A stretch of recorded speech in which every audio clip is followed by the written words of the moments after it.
What's up, boys and girls? This is the Impossible Journey, Grandpa Lunchbox. This is video 4 of the Impossible Journey. Just kind of documenting a trip. If you haven't caught the other 3 videos yet, I'm taking a trip to take the car out with my daughter, single mom, raising a little 4-year-old autistic boy, my grandson. And I'm gonna keep it short if I can, if my brain will let me. But watch the other videos and you'll understand. The reason I'm popping back on right now, I just stopped in a truck stop, and I thought, if you watch the other 3 videos, you'll get a feel for what's going on right now with my daughter. I say we because I'm helping her out, and it's just what you do when your kid works hard and doesn't give up when life is absolutely stacked against them. That's what you do. You help them out. She's running around, running backwards with scissors, smoking meth, and doing crazy shit. I wouldn't be helping her out, but she's trying to do the thing, trying to be a single mom and go through some heavy shit. So I'm on this trip, 600 plus miles one way, out to drop this car off to her and limp the vehicle back that I own that she's driving right now, and it's got a bad transmission. So that's what this whole fucking journey's about. But I just had the whole journey turned upside down. Stopped at a truck stop, and I exercised the things that I'm trying to leave it at people's feet with these videos. And it's do something for yourself or somebody else, but once a day. Both. Do something for yourself each day to better yourself, your situation, you as a human being, and just take care of yourself and do something for somebody else. So I stopped at this truck stop, and there's this, I'm old, I'm 53, so there's this little old lady. She's like, shit you not, maybe 4 feet tall, and she just looks worn out. And I say what I normally say. I walk up and I'm putting some stuff down on the counter, and I say, "How you doing?" And she tells me I'm tired, and I can look in her eyes and I can see that she's really, really fucking tired. Like more like life has just handed her a sandwich. Rocks, glass, and everything. A shit sandwich would probably be a better explanation. And we're talking because there's nobody else behind us. I'm out in BFE, Kansas, on the way to Colorado. And she starts telling me how she's tired because she's working 2 jobs. She walks to work because her roommate, who she was helping out, stole her car, stole every penny that she had, her bank card, whatever, stole everything, including her birth certificate. And she goes on to say, yeah, she sold my birth certificate to somebody so that they could, somebody undocumented, which I'm not going to get into that, it is what it is. And sells everything. And meanwhile, this little old lady was just trying to help this person out. Took him into her little apartment. And keep in mind, this little old lady, she's probably 70 if she's a day. And she might not be that old. Life might have just drug her down the street. But she's older than me, In any case, I can tell that her hips are bad. There's a certain walk people have when they have bad hips. And she's telling me that she walks to both her jobs. 2 jobs. And keep in mind, this is 4:30 in the morning. This is her second job. And she says, I'm just tired because when I sleep, it's like what other people call naps. So that tells me she's working 2 full-time jobs. Not a part-time and a full-time. 2 full-time jobs. And she goes on to explain that she's got cancer on top of it. And I'm in here, fat guy getting some food because I'm hungry, and I got some fucking shitty truck stop food, and I'm waiting for it to warm up in the microwave because I've been driving all night. And I'm over here, and she comes over after I buy the stuff and throw it in the microwave, and she's kind of cleaning up, and I'm talking to her a little bit more, and she asked, we're talking about the reason I'm out on the road and doing this shit when I'm doing, and I don't want to talk. I don't want to tell her. I mean, the shit my daughter's going through, you can't make this shit up. Just like this little old lady, you can't write a movie like this.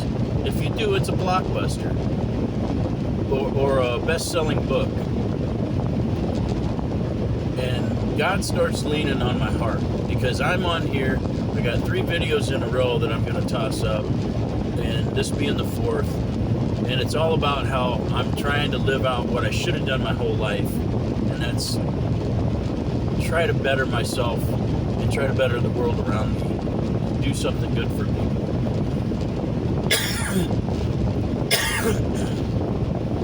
And I don't want to. I can't. What do you say? I've had a rough go of it too. Life has fucking drugged me down the street a few times, back and forth. But what do you say to this little old lady? I'm cooking my fucking microwave Velveeta shitbox truck stop food, waiting for the macaroni to cook, and I'm standing there and I'm like, God, just like, not like I hear voices, because then I'm gonna sound crazy, and I'm a little off, whatever. So I feel God say, you got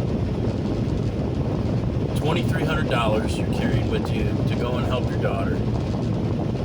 I want you, and this is, I'm just saying, I felt in my heart, I felt like He wanted me to give her a certain amount of that money. And I don't want to, I'm not trying to make myself out to be this great fucking guy, because I'm not. And so I give her a good portion of it based on what I felt God was leading me to do, because I've been homeless twice. I've been through the shit. I'm going through the shit with my daughter, who's getting drugged down the street by life. And because I've seen when I've done things, when people have done things for me, that's really where it comes from. Is people have done shit for me when I was homeless, when I had nothing. I had people do things for me that caught me out of left field. And I was like, whoa, I didn't even ask for this. So the only thing that I can put on it for me, the name I put on it is God. God as I understand. And I'm driving away thinking, part of me, I know in my heart of hearts I did what I was supposed to do. I followed that prompting by God to help her, to do something to give this little old lady some relief. Just to plant some kind of seed in her life that maybe she doesn't have to work so many hours this week. Maybe it'll help her, catch up on a bill or two from having her financial life absolutely in wreckage in the street. Cars running over it back and forth, honking their horns, no one getting out to help her in life. And you know what she did? I hand her the money over the counter after I get done stuffing my fat face. And I turn and walk away, and she's like, wait, hold on. I said, and I just looked at her. I said, be blessed, ma'am. And because I don't want to get praised. The whole reason I'm sharing it here with you is hopefully that I can inspire somebody to do something for somebody other than themselves. To start being the change that we want to see in this world. So she says to me over the counter, her little 4' nothing on her tiptoes, she's barely looking over the counter like a 6-year-old waiting to buy some candy. And she says, wait, honey, I want to give you a hug. And I'm like,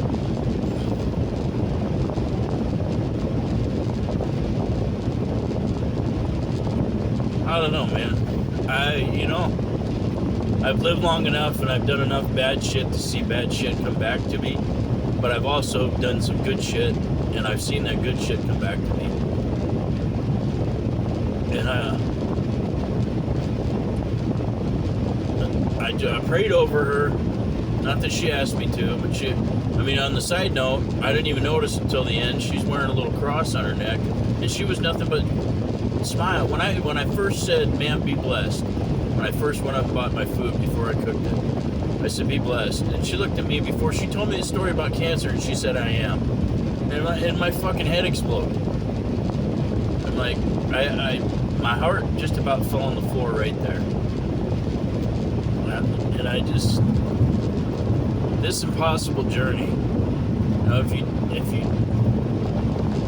the whole reason behind these videos is to throw all of my apprehensions to the wind and to dive into this and to do and to be and to live my life the way that I feel like God wants me to be, in spite of me and in spite of who I am.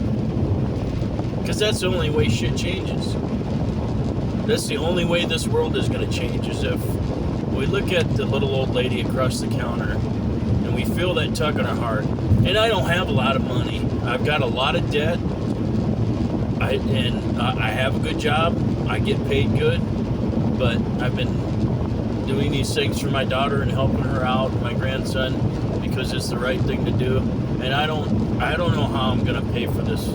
I don't know if this fucking car that I'm going to get is going to even make it back. I might end up having to rent a truck and a trailer somewhere, or end up taking the bus home. I don't know. I got to work in 2 days on Saturday night. But it is what it is. So I don't know where money's going to come from, but I have seen God. And I call it God. I keep saying the God thing, and please keep in mind that I'm not saying church. Fuck churches. Okay? I believe in God, and I've seen the God that I believe in do some magical shit. I'm talking shit that they make movies about. But it's only because I feel like it's only because I've taken that step and tried to do what other people did for me. I tried to help somebody out. And I'm sitting, trying not to break down. But I'm sitting here thinking about the times when I did. And I knew that voice inside, because the evil shit of the world, some people call it the devil, whatever, that you know what that evil voice is. It's like, no, you need that money. You keep it. You've got things you want to do and things you want to buy. Somebody will take care of her. Or she's in this situation because, she didn't ask to have fucking cancer. She didn't ask for her fucking roommate that she invited into her home to help them out because they had nowhere to live. She didn't invite them in so that they can then financially and emotionally rape her as she's just trying to survive and do something with cancer, taking somebody in to help them out? Are you fucking kidding me? She didn't ask for that. So when I heard that little voice and I felt God moving in my heart, Am I going to be the asshole and walk out of there? I've done it. I'm going to tell you right now, I've fucking done it. I've ignored it. Seen somebody broke down on the side of the road, and I've not pulled over, but I've also seen somebody on the side of the road and pulled over. I've been both ways.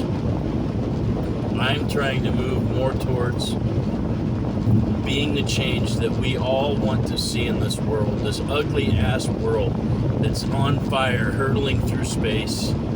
We're all riding this fucking rock together. The only way it's going to change is if we step outside of ourselves a little bit each day. Do something. So I threw it, something came to me in the last video, something in regards to this impossible journey. I guess it's called, we're going to call it the Impossible Journey Challenge. Take 2 weeks out of your fucking life.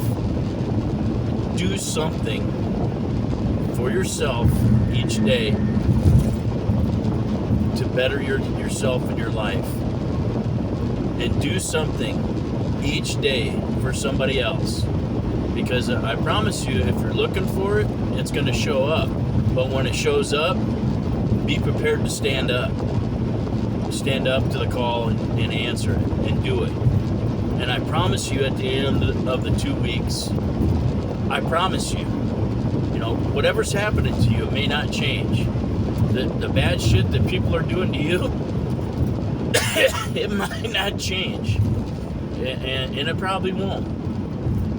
But what will change, if you do this for 2 weeks, this impossible journey of changing this world and your life, I promise you, you will be different. Be blessed.